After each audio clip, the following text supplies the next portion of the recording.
I tell you what, man, them Y2K, man, they know when the mainframe's gonna come crashing down on that grid, man. They look like a damn apocalypse now, man. They don't line up the horror. The horror.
Welcome to the Dreams of Consciousness podcast.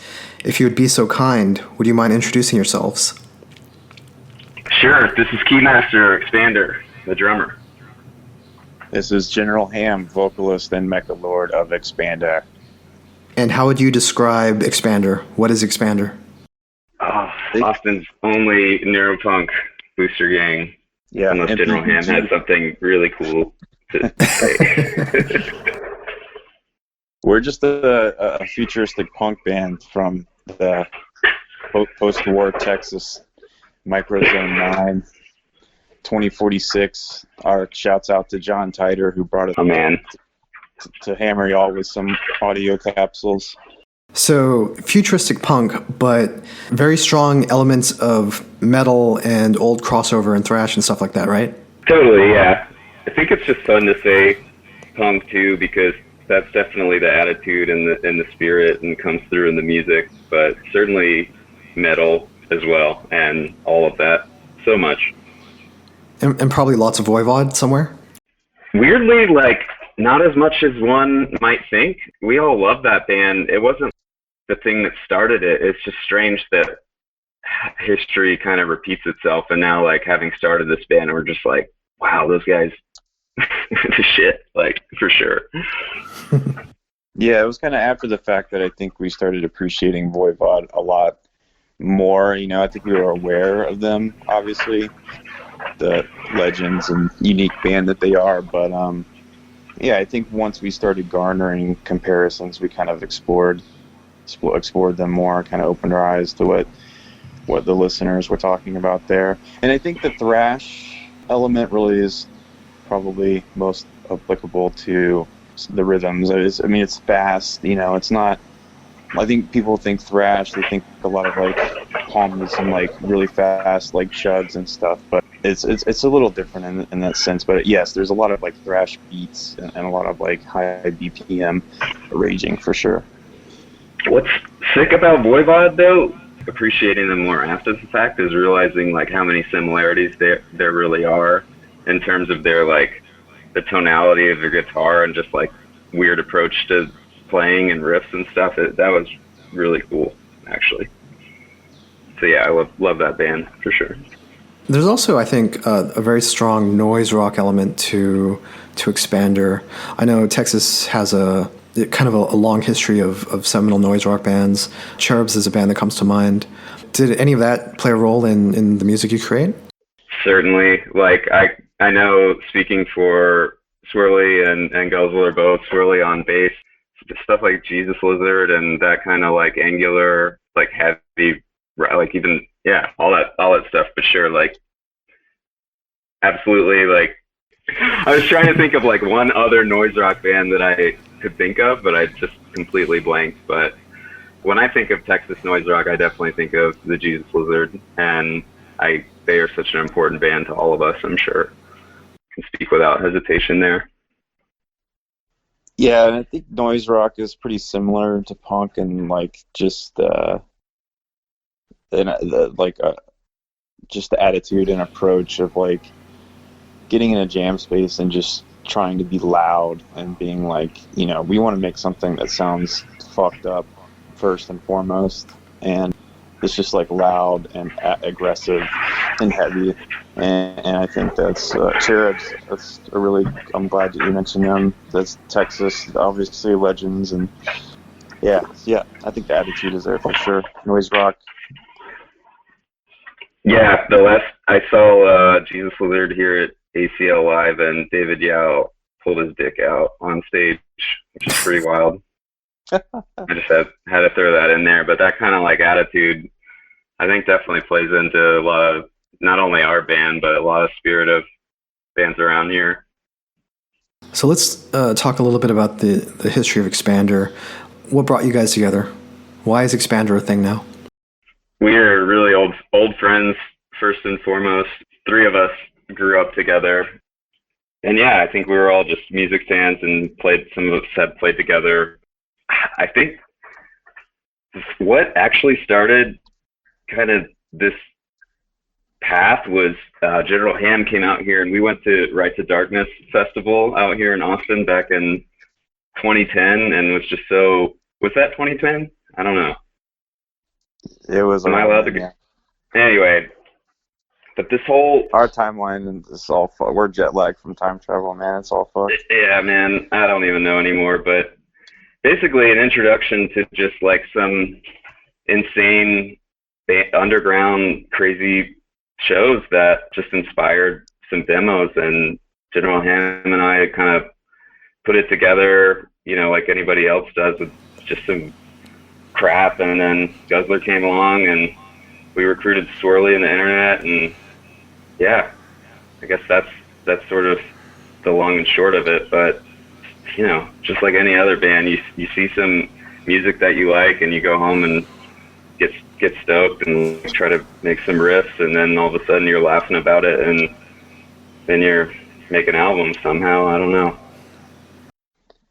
Yeah, it didn't really seem real. It was just kind of the 2 songs. There was like 2 shells of songs that we recorded in Keymaster's small apartment at the time, and basically just like getting hammered on like the carpet, the floor with like just, I don't even know what he was using to record us, but just scribbling lyrics about going out and like lurking in the night, because we'd probably gone out and marched the streets of Austin like semi fucking with people and just being stupid, like street drunks, And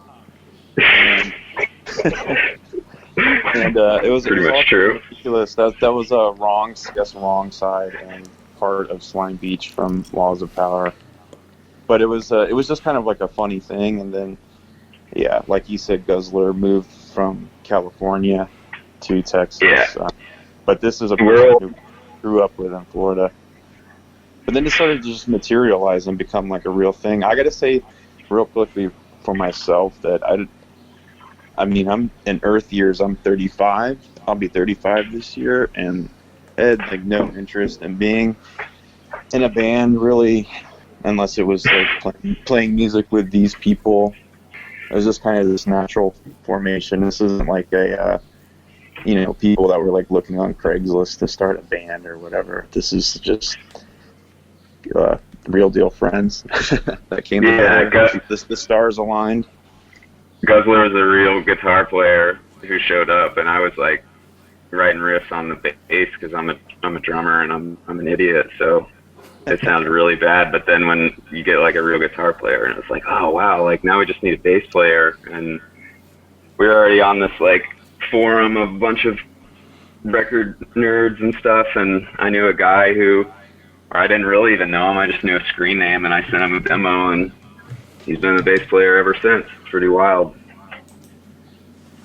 And not to mention has grown to be one of our best friends as well. Let me throw that out there. He's not just a bass player. Did you guys have a sense of what kind of music you wanted to make? Yeah, I think like back to that, like the early days stuff was just like a lot of, I mean, lurking around Austin, and we had linked up and just like being dumb and going to shows and being out in the street and just kind of wanting to make something raw and driving and listening to bands like Raven's Creed and some just, I don't know, getting more into, I was personally like digging more into death and thrash metal from back in the day, and yeah, also just inspired in part by like Dark Throne attitude of just like record it yourself, and also like who gives a fuck approach to that, and the like metal that the metal punk kind of style that they're crafting. I think that all sort of played into like, all right, like we're two idiots, and I can like put a riff and a drum beat together, and you can definitely crack me up like going off on the vocals. So like, let's do this. That was pretty much it.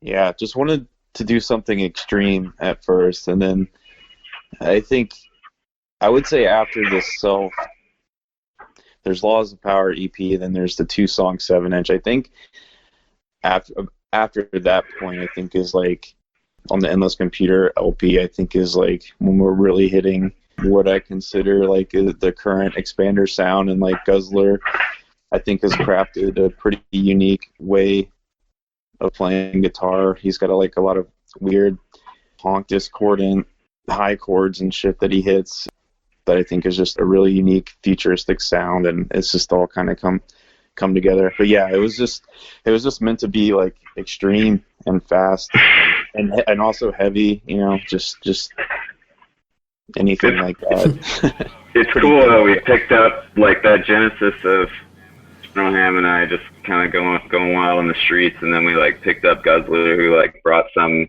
actual musicianship, and then like Swirly kind of brought the noise rock that you were saying, and also like the low end that I crave out of heavy music. It's just like I want like bass chords and just like huge low end that kicks my ass, and like that's what he brought too. So it has just totally evolved, like you said, like from this like dumb raw style to some kind of like mechanized thing that we can't like put a name to really, and incorporating like anything that kind of passes our filter now. It's pretty wild how that happens.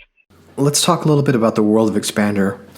What can you tell me about, I guess, the world and the stuff that you guys sing about in your songs? Yeah, to summarize it best, I would say we started with a blank canvas, kind of like black and white, going back to this, what we just talked about, wanting to do something extreme and like raw with Laws of Power, I guess, is the beginning of the universe, the creation, the evolution of man.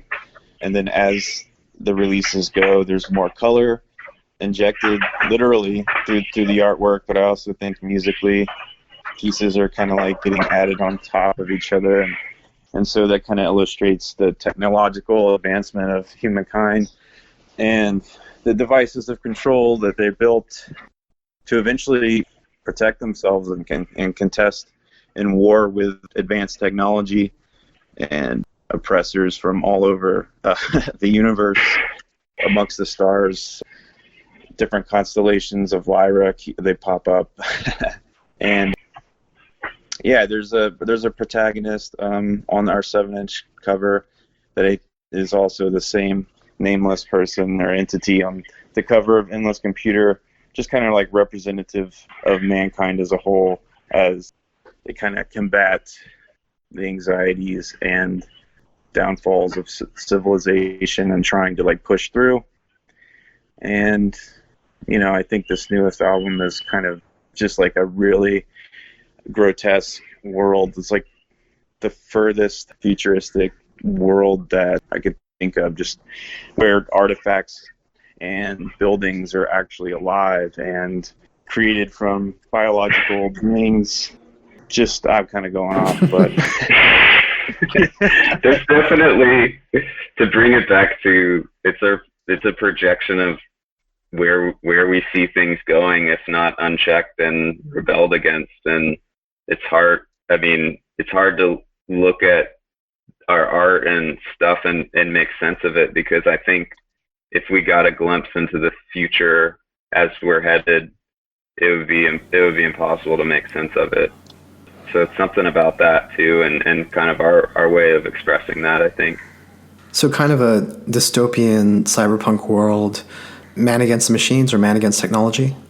It's like man against technology that man has created for man and stuff, It's like, I think Neuropunk Boostergang, the cover art, there's a walled society there, and if you look at this art, there's obviously some kind of utopia in the background and a chaotic nightmare mess like that from the perspective of the person viewing this scene is in the middle of.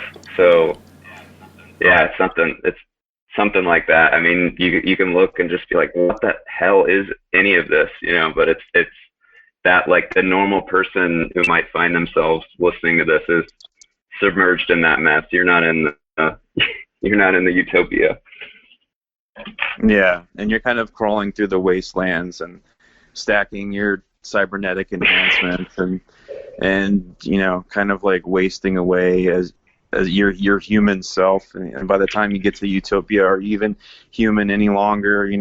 Did you leave your physical body completely behind? Are you just an avatar now, like just projected into the system? Are you just a monetary entity at this point? Are you just like straight resource for an overlord to extract and energize their world that you don't even know about, or you have no access to, being a lonely human? It's kind of something. Yeah. I didn't mean to cut you off. I think something is also like just making your place in that wasteland part of it too, and that's what Expander is kind of doing. I mean, you just kind of got to make your place where you find yourself, and like, do you really, as General Ham said, like, what are you willing to give up to get to that place inside the wall, and what is that even? Is it something you really want to be? Yeah. Does this narrative take place in a specific year? There's no official year documented anywhere in the lyrical content or narrative or storylines in any of the notes or anything. It's just kind of spiraling, towards the future. It's both far away but also close. I think a lot of the best sci-fi media, films and books all have a way of doing that, like, just there's this world that you couldn't even comprehend that will ever exist, or if it did, it would be like, the year 3297 or whatever.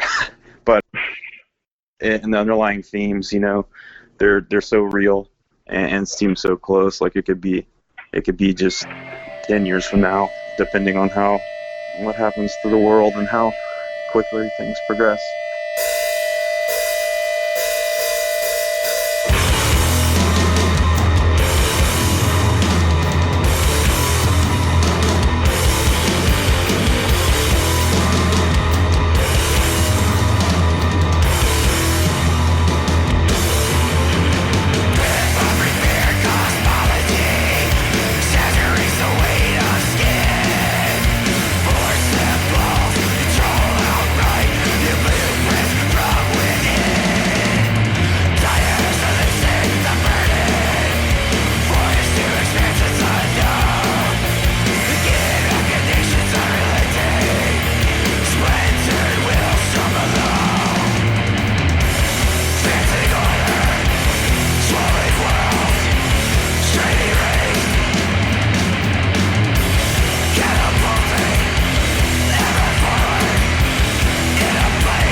As you were speaking and talking about avatars and people dying and being replaced by avatars or whatever, a thought occurred. AI is sufficiently progressed to the point where any one of us could be replaced by a bot, and I doubt any of our online personas would would suffer. I'm sure that somebody could create a bot that would randomly post GIFs and Bandcamp links, and none of my friends would realize that I was gone. Do you know what I mean? 100%. Absolutely, man. 100%.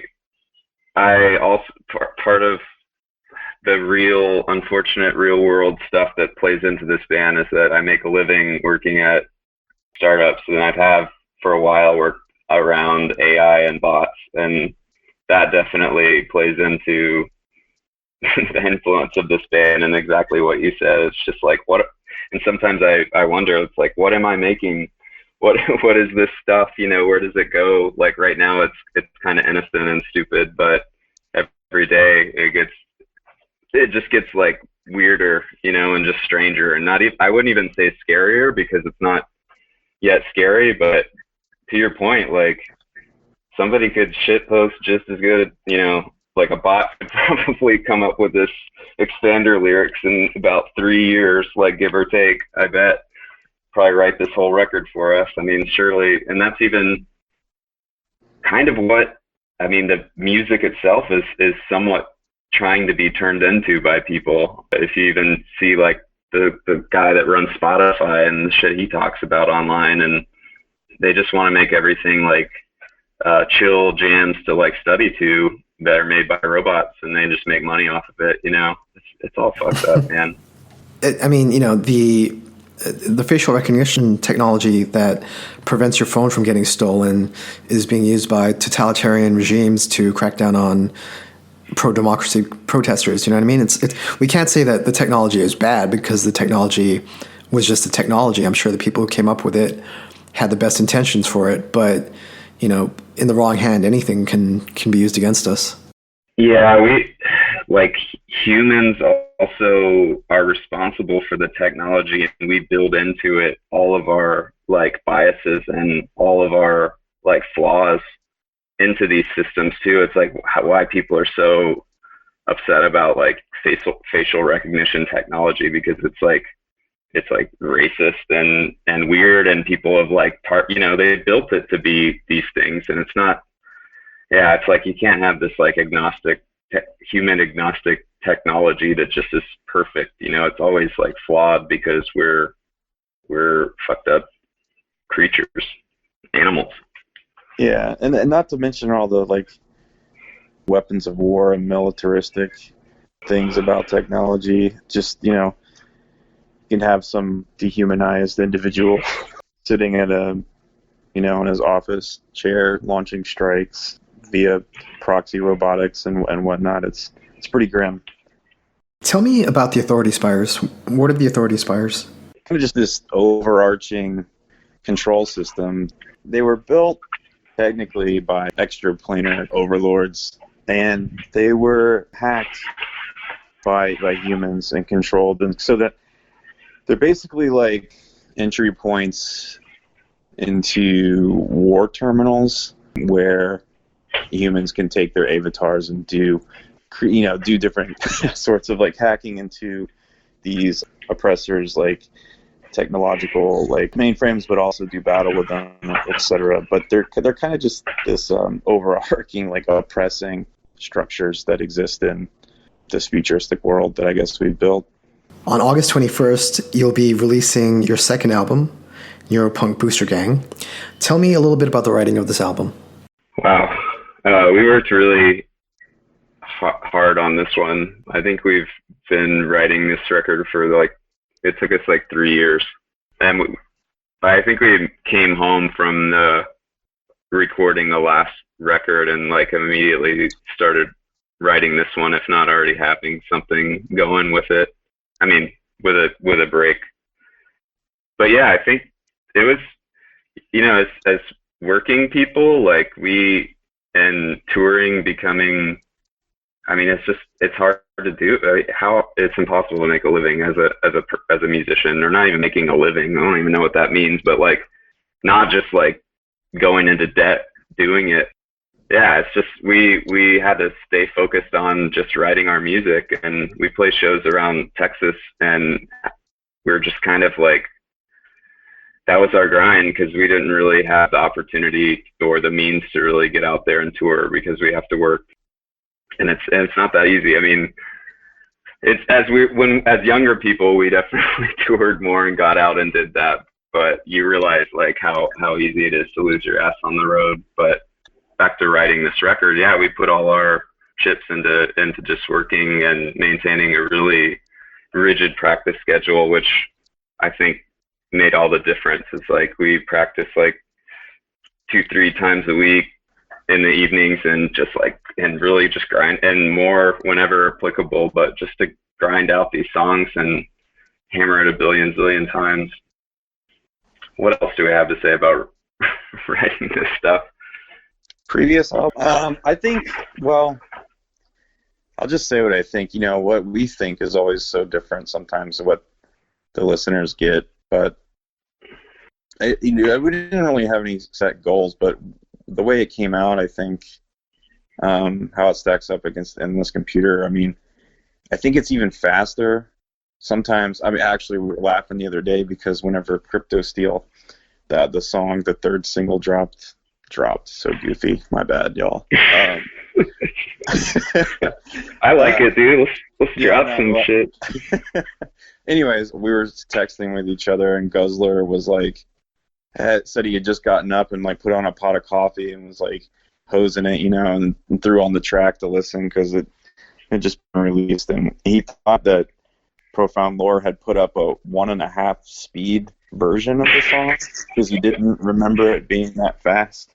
So the songs are the fastest they've ever been. I don't know if this means anything to anybody, but I think some of them are like 160, 170, 180 BPM. So there's your thrash right there. They're definitely fast.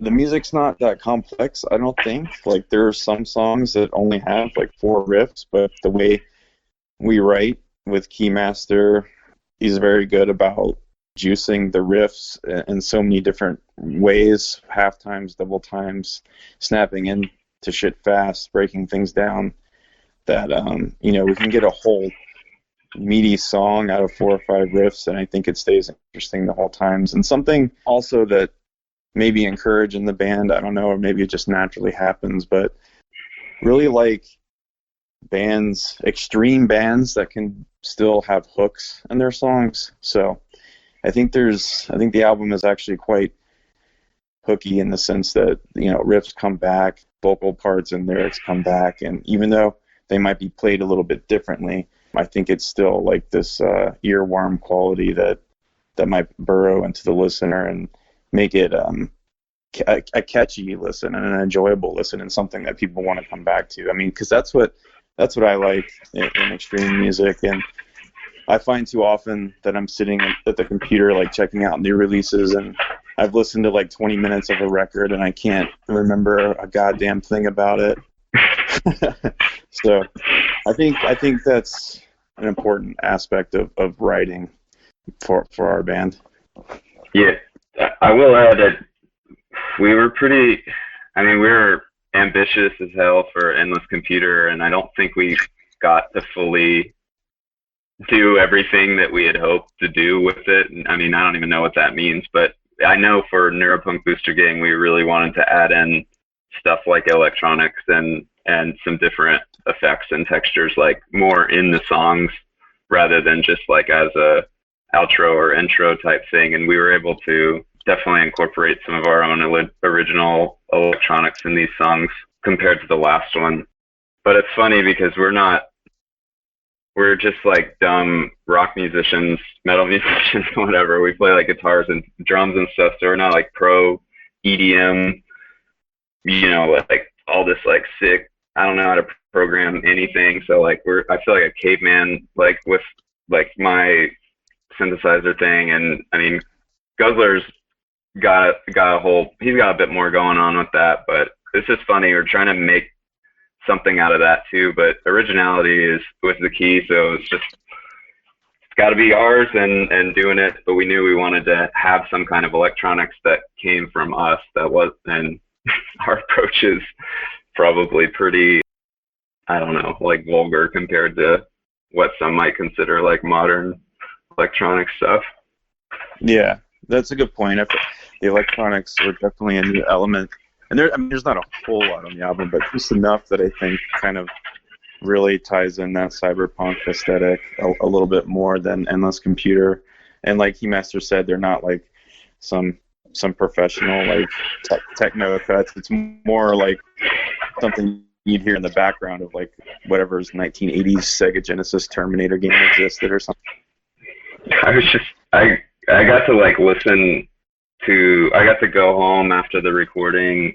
Well, we already had some stuff like already programmed that kind of kicks off some songs and some other stuff that we had brought, but then I was able to like take our finished songs and then listen to them and add in a couple things that I wish we had been able to do that in Endless, and we got to do that this time, and to just accent a couple parts. It's really cool, I think.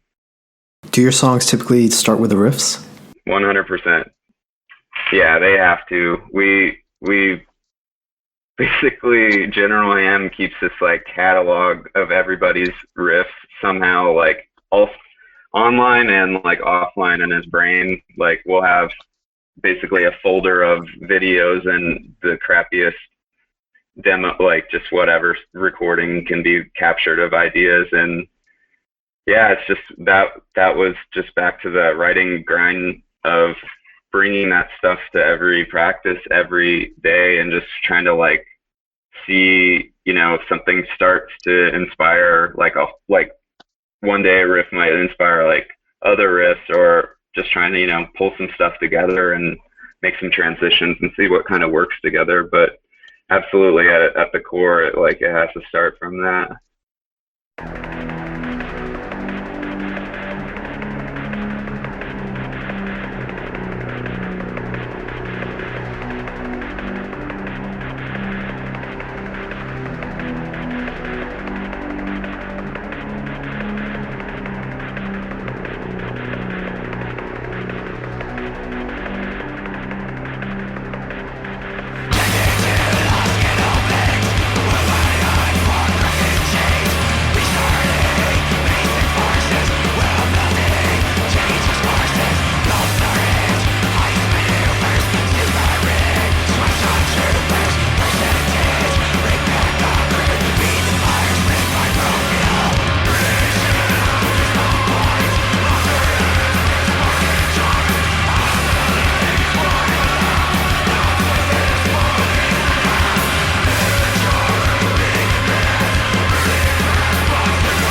So the album was recorded by Kurt Ballou at God City and mastered by Joel Grind, which is the same team that did your previous album. Tell me a little bit about working with Kurt. Man, Kurt is awesome. He's a challenge. Just in that, actually, Kurt isn't a challenge. Recording in that place is a challenge, just because you want it to be so good as an artist in a studio like God City, and knowing that it took a lot of resources personally from the band and just everything and coordination to make that kind of session happen. That actually has nothing to do with Kurt, but more just the environment of it does and it doesn't, because Kurt's time is in demand, and so and he costs money. So we don't have the budget of, you know, some of the bands that record with him, and we typically need to get stuff done like a punk band and go in there and roll in and nail it and get out of there. Working with Kurt on a personal level is awesome. He is so attuned to just the sound, and he's very attentive in what's going on, and gives bands like ours space to find like our tones and things, and that's really important to him. And his process is, you know, making sure that the musician is set up in the way that they want to be, and not in any kind of like suggestive way, but just kind of helping that person find what their sound is in that room. And also it's just like kind of he's just a pro. I mean, he's a pro coach when it comes to like tracking and needing to get this shit done. I mean, you need somebody that is just down to like, he's going to listen to your take, and like when you're fried, you know, he'll say that was good, or you know, that sounded great, you should come listen to that one, that sort of thing. And you can kind of trust him on that sort of. But yeah, he's awesome. It's just so funny because our situation and our recording experiences are stressful, really, and they're not, I wouldn't say like fun. Like, we're not really like having fun all in the studio. I mean, they are and they aren't. I think people who have been in recording environments would be honest and say that they're fun and they're not. I mean, if you had like a month, like that would be fun, but if you have like 5 days, that's like, it's kind of fun. It's also kind of like you gotta go for it, but that dude's going to facilitate you as hard as you want to push it. So yeah, he's great. And like the working in that studio is awesome too. And just, I mean, everything sounds awesome. It's really, it's a treat. Yeah. I think working with Kurt and Joel again on this second record, it's good to go back, because, you know, as much as we're all proud of Endless Computer and the way it sounds, of course, as an artist, you're always like looking to see like what could be improved. So this time, whenever you tell Kurt and Joel, like at the end product, we want the guitars to bite a little bit more, like the low end to cut through a little more, like they know exactly what you're talking about, and they're able to make it happen. So I think this one sounds even more fierce than the last. And man, yeah, also just having 5 days to do it is definitely anxiety ridden, and I think all those anxieties come out in the recording. Certainly my vocals, so it sounds like the production is like big and clean and awesome sounding, but it also sounds like a very pissed off and like frantic band that's like struggling with a lot of shit that you might not even know about.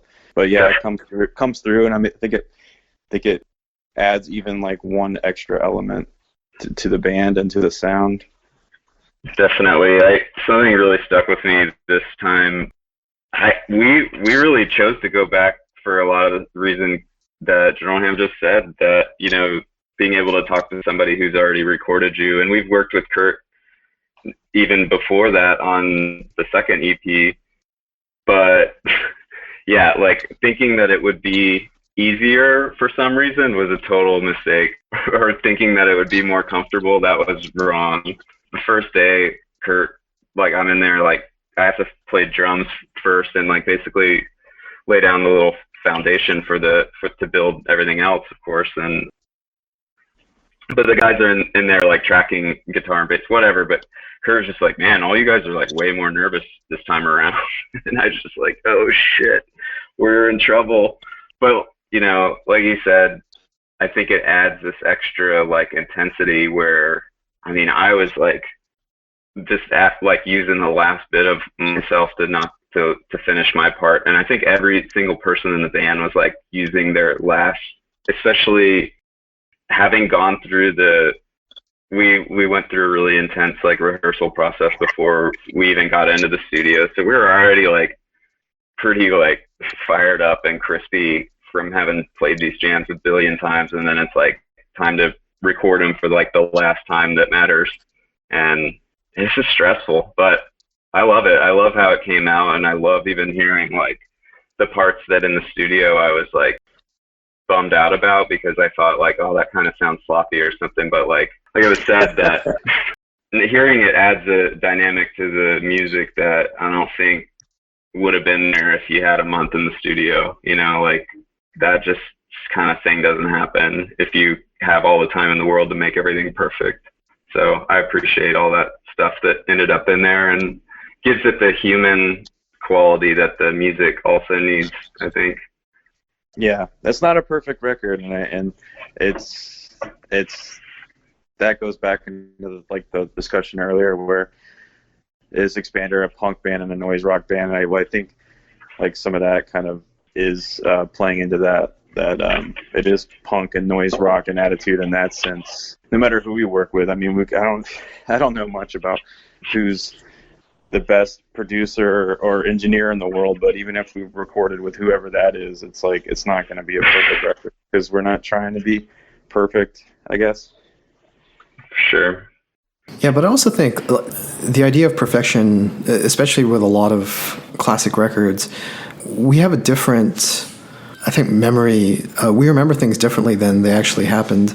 Like I grew up on a lot of old Florida death metal and stuff like that, and I always thought, those guys were the gods, right? Those guys were these brilliant shredders who could, just go down to the studio and come out with perfect records.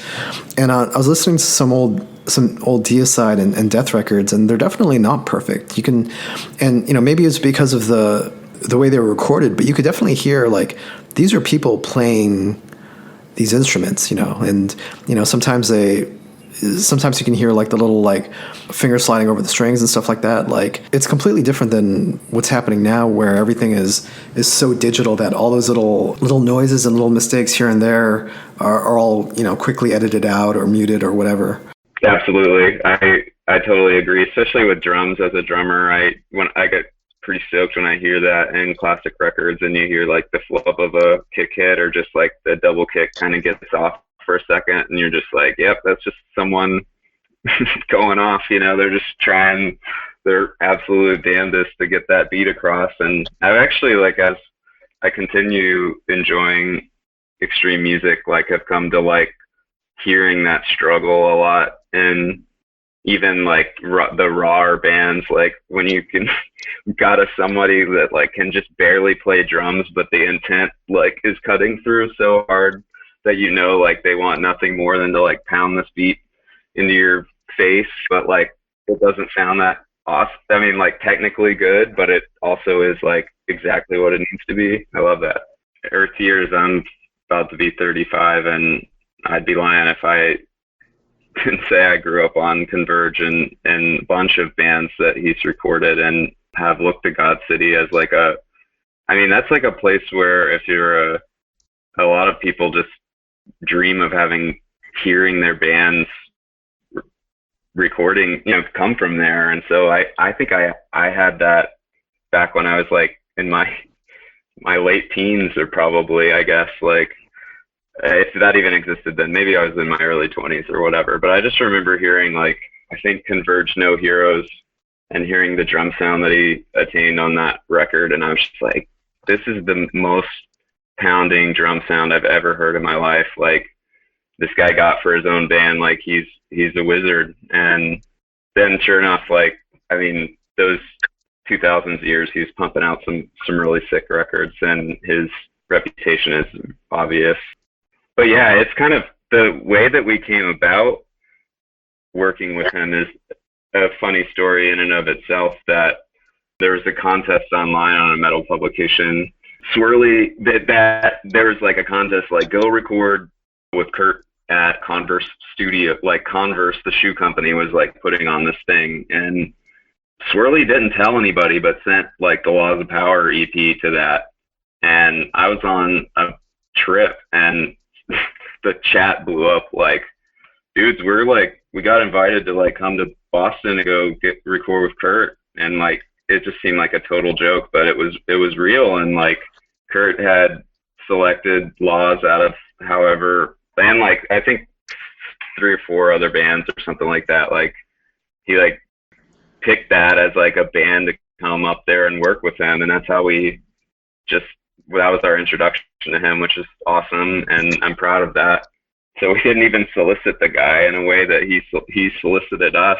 Or, well, I guess that's not true, because Swirly sent it in, but I'm proud of that. It's cool. I mean, he was forced to pick somebody, and he picked us. So that's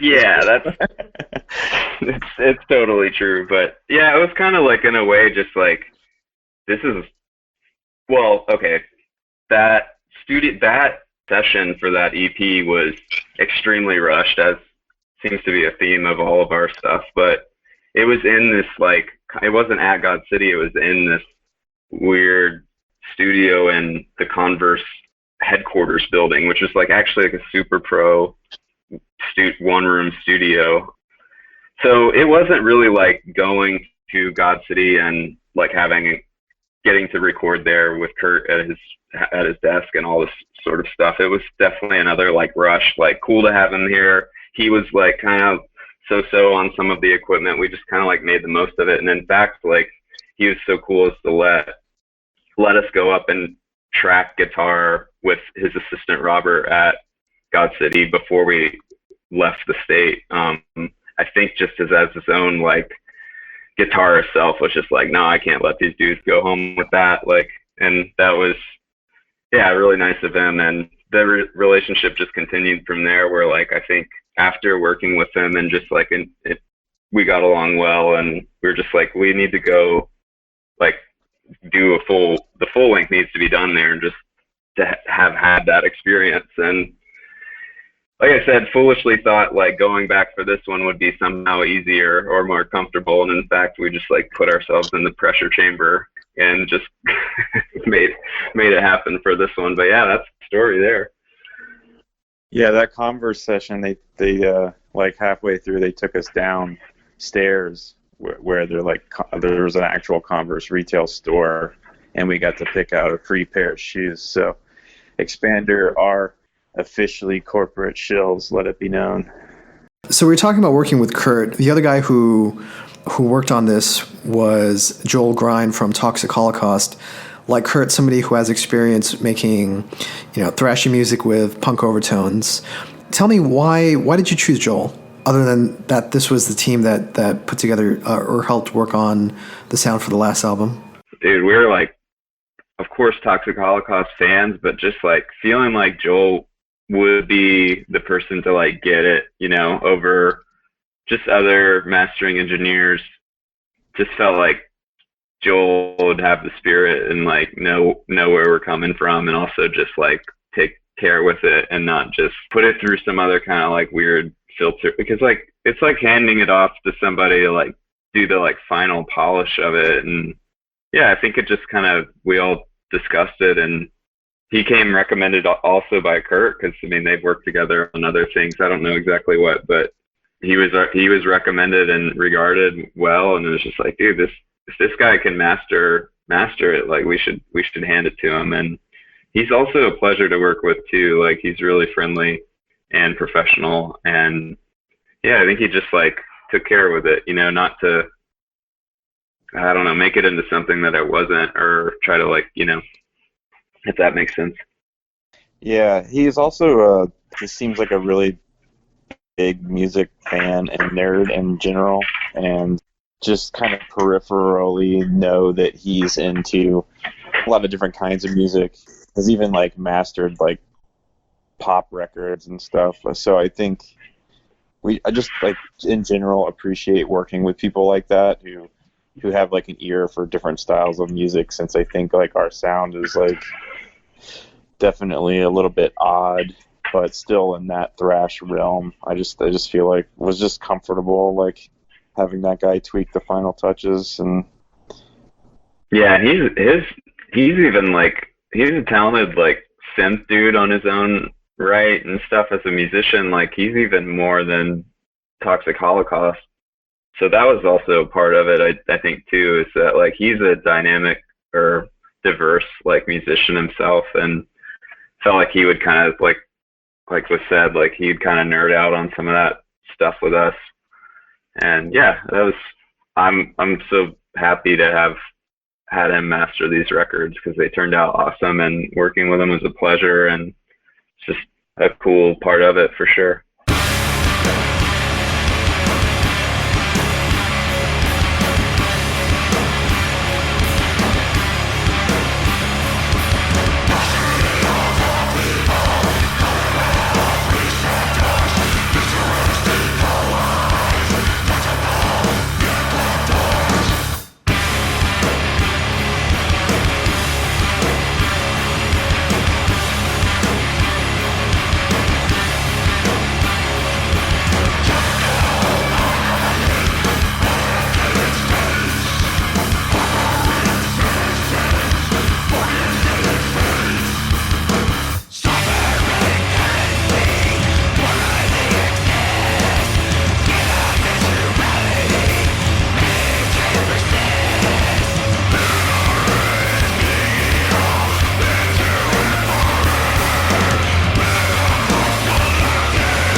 I want to talk about the cover art just for a little bit.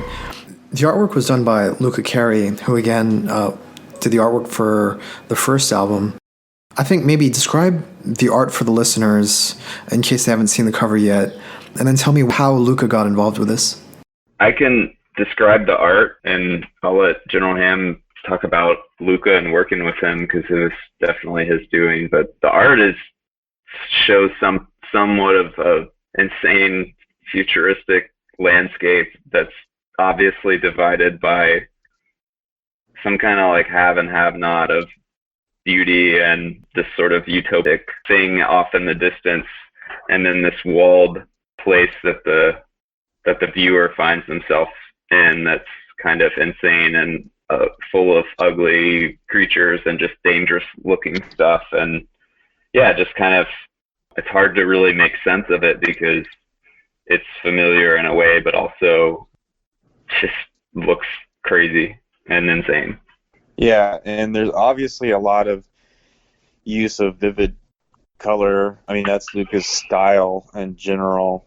But for this one, we specifically asked if he could make it a little bit more earth tone and kind of like muted, like in the foreground where all this bad wasteland shit is happening.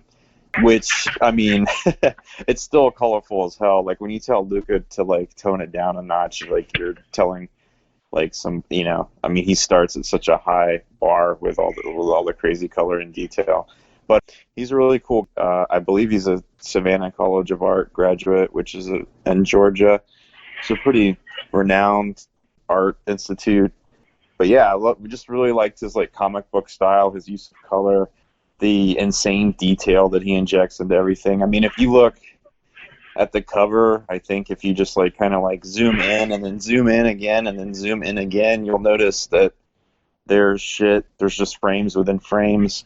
Like there's just one part on that cover that I didn't even notice until like the 5th time I looked at it, but there's like a building in the background, but like if you zoom in, you can actually see like people walking up staircases, and this is like 2 pixels inside of 2 pixels or something, like 2 pixels by 2 pixel square, and it's just nuts how hard he goes on these. I guess they're digital paintings, but I think he worked something like 1,000 hours on Endless Computer, so God knows what he put in to this this new one. But yeah, he's really awesome dude. But we kind of we're fans of this synthwave artist Dan Terminus, and his album The Wrath of Code have these really cool alien creatures on the front, and it was just stylized really cool, and it's very futuristic cyberpunk feel. And I think we saw that, one of us saw it, and then we kind of like circulated it throughout the band, and was just kind of like, man, would be like the perfect guy to use, especially again because we're trying to reach for something. I mean, maybe reach is the wrong word, but like it's part natural, but also takes an effort, I think, to like make your band stand out and have this very strong aesthetic that I think will grab people's eyes. And like even with the band photos, you know, and then the layout of the album is super insane. Keymaster worked really hard on it, and as well as the rest of the band. But we're just like always trying to push the envelope. Definitely didn't want, you know, a black and white cover with a couple skulls on it and a pentagram and some red ink, which I have no problem with at all in certain listening settings and moods, depending on the band. But that's just not for us. So I think we were just trying to push that whole like comic book, like cyberpunk thing, and he was perfect for it.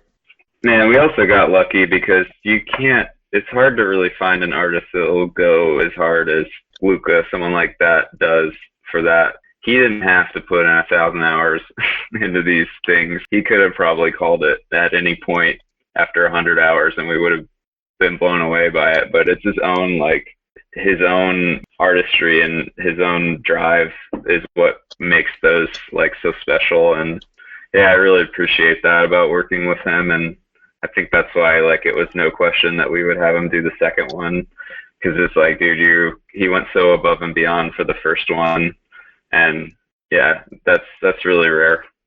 Yeah, it's even. I mean, I think it as much as like the recording, I think is like the actual songs, the writing, up to the recording, out to the art. I think every piece of the album is just a little bit better than the last one, I think. And that's cliche for the band guy to say, but I really do believe it. Otherwise, I wouldn't be stoked to put it out, I don't think. But it's definitely a fucking eyeful and handful. Also, Profound Lore was kind enough to even press the envelope further, and we designed, after Luca drew the cover, we were trying to figure out how to incorporate the band name and album title on it, and it wasn't really working, the things we were trying. to include. So, but then we just had this idea to do this X logo, like the X from Expander, kind of is a cool like monolithic logo in itself. So we kind of just turned the opacity down on that a little bit, made it a little transparent, and threw it up in the center there, and it looked pretty cool. And Profound Lore put like when they printed the LP jackets and the CD jackets, they did like a matte print.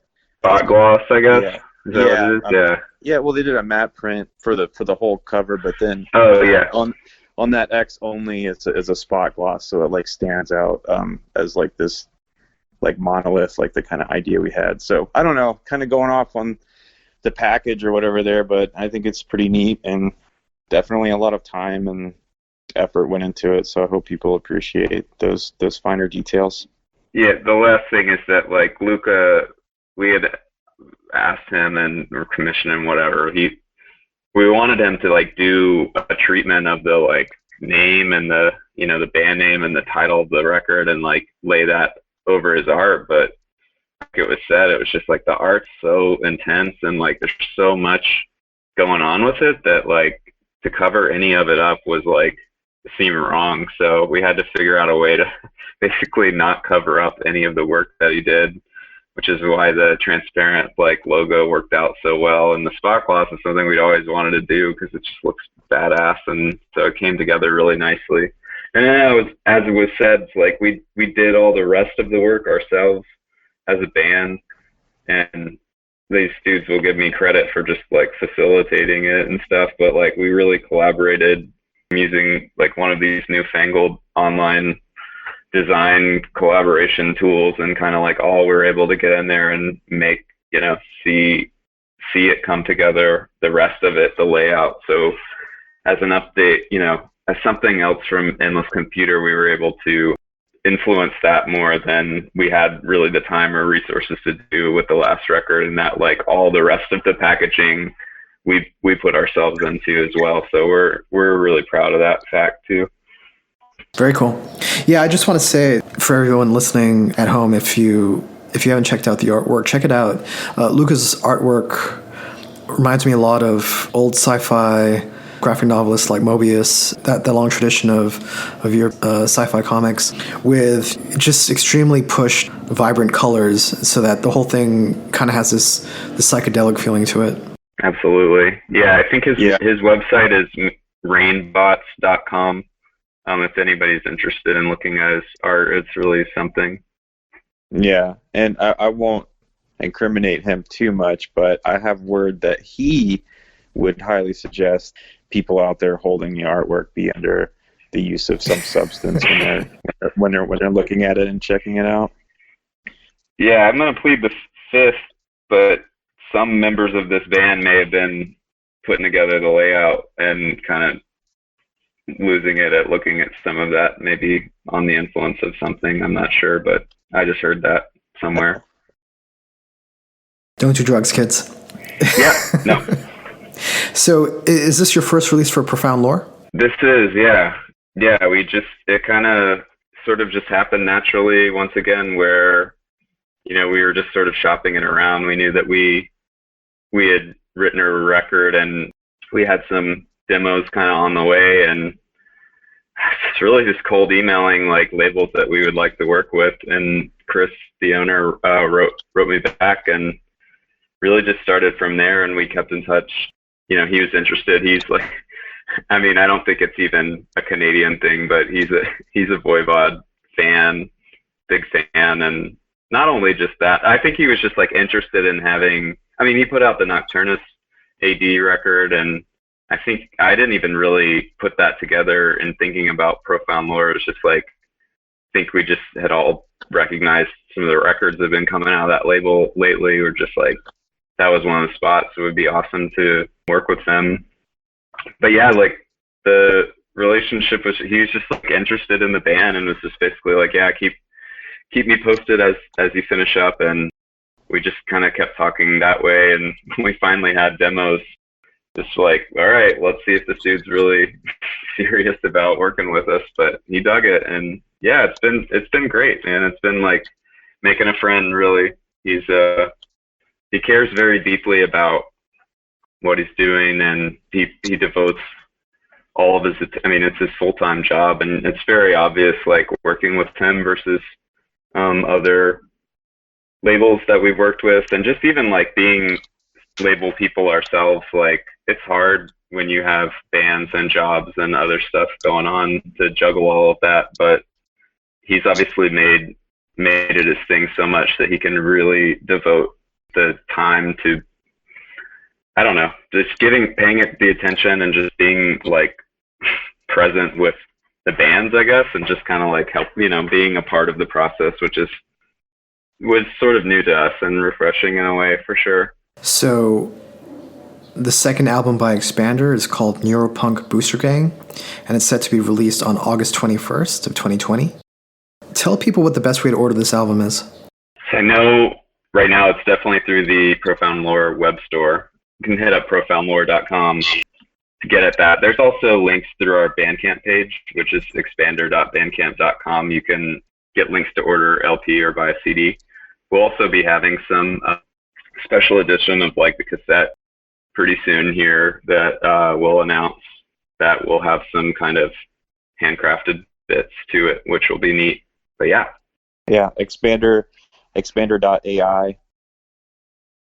Feel free to bookmark that if you want to follow the crime logs and of our doings there. Thanks for plugging the website, which is totally our goal, to bring back the thing where bands have their own shitty websites that they update that nobody owns and there's no profile page for. It's just something that, yeah, is a labor of love.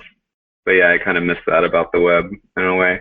In addition to the website, you guys are on all the social media platforms, right? And yeah, I think. Yeah. We may be using one for this interview, which I'm not going to plug because they have enough money. Oh, okay. I think probably the closest thing we have to that is Instagram, which is also expander.ai. The Facebook page is, I mean, that's just going to hell. I can't even like make sense of what is going on that site really anymore. As a non-user, I just had to jettison myself from it, but then getting on to like manage like a band page now is like, it's crazy. So now Instagram seems to be the place for as long as that might make sense. But that's also why we made a website, really, is just to have something to hold on to on the web that's ours, that nobody can change or update. That's not us. Yeah. So you mentioned the spot gloss on the physical formats. In addition to vinyl and CDs, are there any other special editions? You mentioned the cassette as well. Yeah, the cassette. Man, I'm really trying to I'd love to get a mini disc version of this thing out pronto, but I don't have the hardware for it. I tried to make it happen, but I also don't think anybody else has the hardware to play that. So I don't think that's really a good idea. Yeah. I don't know why I brought that up, but it's definitely in consideration. we toyed with the idea of Well, Profound Lore always has like special vinyl, like limited edition vinyl. Oh yeah, there were, man, yeah. Some freaks already had bought the first, whatever the really neat color. Shit, I don't know what that color's called. It looks like some plasma charged. Yeah, the alien disc got sold out. God knows what that color scheme variant was called. There's still orange vinyl available, but that's almost gone. And yeah, and then the good old black stuff is there as well for the taking, but not for long. I don't know. Seems like people are buying them, which is good. I'm happy about. Yeah, and we have a private press with some of those earlier initial demos that we talked about that don't exist anywhere except on in-house privately pressed vinyl edition of 5 copies, 4 for the band members and 1 for the public, but you have to come steal it from us, battle us and steal it from us straight up. So if anybody's out there willing to do that, that offer's still on the table. That is, I can't even divulge where that is, but it is out there. The earliest demo is 101, sort of non-existent vinyl. You gotta come fight us for it, I guess. So these were the demos before you recorded with Kurt, right? These were the demos before the first. So the demos, when we spoke earlier, It kind of came from nothing, of us rolling around the street onto some electronic drums and a bass guitar and basically rolling around on the floor. All that stuff got pressed by this crazy, and I'm going to plug this, but Kunaki, have you heard of this? It's some crazy rogue pressing plant that people really shouldn't know about, or be careful telling about this, but you can pretty much upload any quality sound file to this website and order an LP with the stuff on it. Take that information however you want, but we pressed these copies of basically every shit demo that we had to preserve it forever in its physical form, and it's definitely one of my most valued possessions. But they only cost $30 each, by the way. So yeah, so every band member got one, and as General Ham said, like, we have one that's available to the public through Combat. But in order to fight you guys for the vinyl, they have to travel to the future, right? That's Yeah. right. And then back again. Yeah. So Yeah, and bring it back, and good luck.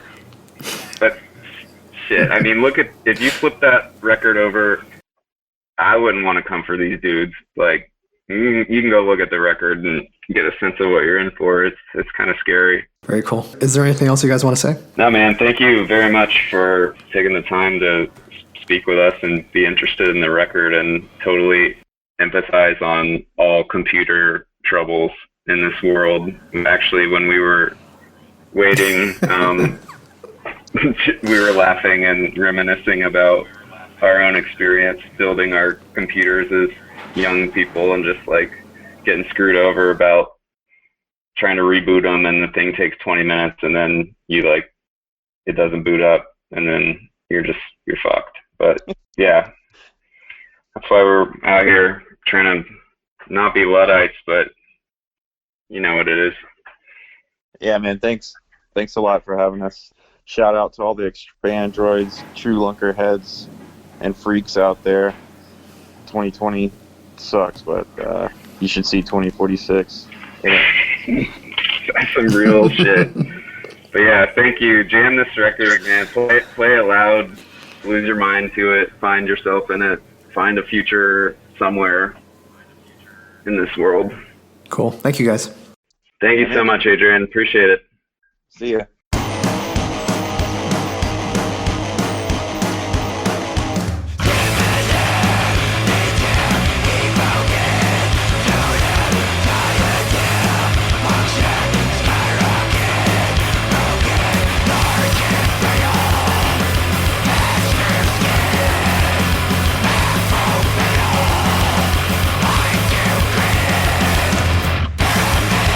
Exodus, I'm a race.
I live in a shack. I poop in an outhouse. I eat what I kill. Let the grit go down, Lord.